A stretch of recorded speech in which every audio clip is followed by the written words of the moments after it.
राजेश वर्मा खगड़िया से हमारे युवा सांसद, तेज तरह इनके भाषण को भी आप लोगों ने सुना। किस खूबसूरती से इन्होंने राष्ट्रकवि रामधारी सिंह दिनकर जी की रश्मि रवि की पंक्तियों को कितनी खूबसूरत से इन्होंने आप सबके सामने रखने का काम किया। ये वो शिक्षा है। राजेश वर्मा खगड़िया से हमारे युवा सांसद, तेज तरह इनके भाषण को भी आप लोगों ने सुना। किस खूबसूरती से इन्होंने राष्ट्रकवि रामधारी सिंह दिनकर जी की रश्मि रवि की पंक्तियों को कितनी खूबसूरत से इन्होंने आप सबके सामने रखने का काम किया। ये वो शिक्षा है जो आपकी कार्यशैली को और मजबूत करने का काम करती है। ये वो जानकारी है जो आप लोगों की समस्या का समाधान रखने की क्षमता रखती है। ऐसे में मुझे उम्मीद ही नहीं, पूरा विश्वास है। इन्होंने अपने संबोधन में जिक्र किया खगड़िया का, जहां खगड़िया मेरे नेता, मेरे पिता आदरणीय रामविलास पासवान जी की जन्मभूमि रही है, तो वहीं मेरी भी भूमि रही है। आज भी मैं इन्हीं का वोटर हूं, इन्हीं को वोट करने मैं भी खगड़िया शहर बनने जाता हूं। तो ऐसे में राजेश वर्मा जब सदन में अपनी बातों को रखेंगे तो ये उन युवाओं का प्रतिनिधित्व करेंगे जो बिहार के युवा आज भी बिहार छोड़कर दूसरे प्रदेशों में जाने के लिए मजबूर होते हैं। तो ऐसे युवा जिनको अपने राज्य में अवसर नहीं मिलते, उनकी उम्मीदों को, उनकी आकांक्षाओं को पूरा करने का काम राजेश वर्मा करेंगे। मैं चाहता हूं एक बार जोरदार ताली से आप लोग राजेश वर्मा का भी यहाँ पर स्वागत करें। यहाँ पर मौजूद मैंने अनुभव का भी जिक्र किया। 2 बार की हमारी सांसद, वैशाली से हमारी सांसद आदरणीय वीणा देवी जी का भी आप लोग जोरदार ताली से आप लोग यहाँ पर स्वागत करें।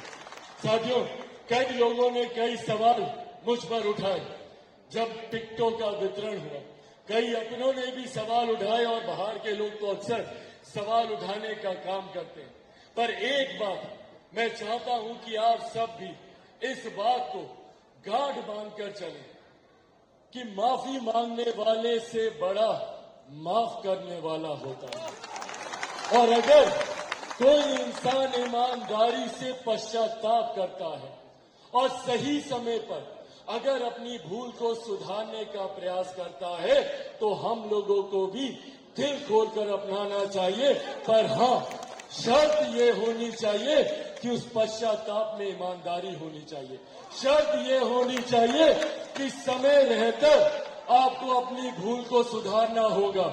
जब सारी परिस्थितियां खूबसूरत हो जाए, उसके बाद अगर अब कोई दरवाजे पर आए तो उनके लिए लोक जनशक्ति पार्टी रामविलास के दरवाजे हमेशा हमेशा के लिए बंद है। ये बात भी हम लोग को स्पष्ट रखनी चाहिए। ऐसे में वीणा जी ने जिस तरीके से पार्टी के साथ बुरे दिनों से ही पार्टी को पुनः मजबूती देने का काम किया और पार्टी के साथ ईमानदारी से इन्होंने पार्टी को दोबारा खड़ा करने में अपना योगदान दिया। मैं चाहता हूं एक बार जोरदार ताली से आप लोग वीणा जी का भी यहां पर स्वागत करें।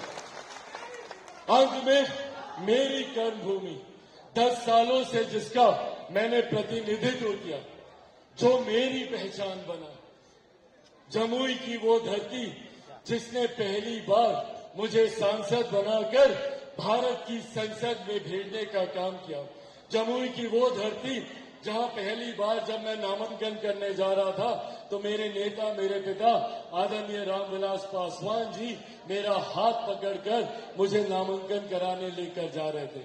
उस धरती से मेरा एक अलग रिश्ता है।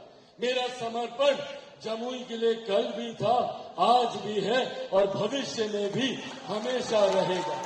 ऐसे में मेरे लिए ये बहुत बड़ी दुविधा की बात थी कि जिस धरती ने मुझे 10 सालों तक एक सांसद के तौर पर मुझे पहचान देने का काम किया, मेरे बाद मैं चाहता था कि मेरा कोई अपना ही उस जगह का प्रतिनिधित्व करे।